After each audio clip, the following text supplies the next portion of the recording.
Dr. Engleman, or Eph as we affectionately called him, Ephraim Engleman, we really review as the father of our division of rheumatology at UCSF, and certainly was very influential in rheumatology across the country. One of the early rheumatologists and practicing that as a specialty. He clearly loved having long, extended relations with his patients. Even up until the last year, Dr. Engleman continued to see some of his long-held patients in his office. You know, Eve was a master at connecting with people. He would befriend people from all walks of life. And he was a real charismatic person, and among his many interests in life, he was deeply, deeply committed to rheumatology. I admire most about him his commitment to philanthropy. He talked about it often, about the importance of us putting our money where our mouth was and supporting the things we believed in. It was a very central principle for him, and he did it in an unselfish, truly altruistic way without expectation of personal benefit. He was proud to be a clinician, always described himself first and foremost as a clinician.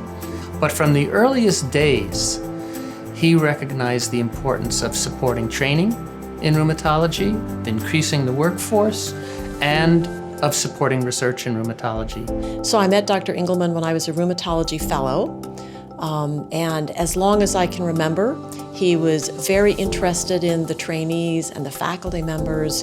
He was active seeing patients. All of his philanthropic efforts were for us, not for him. It wasn't so that he could be famous, it was so that he could help the field. So I think that says so much about the person he was.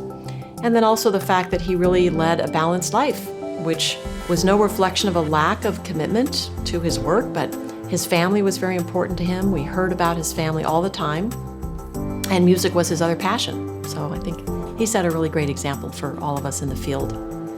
That really has trickled down, certainly in our program, where there's a standard of collegiality and service, and I believe that he had that kind of impact on everybody he met.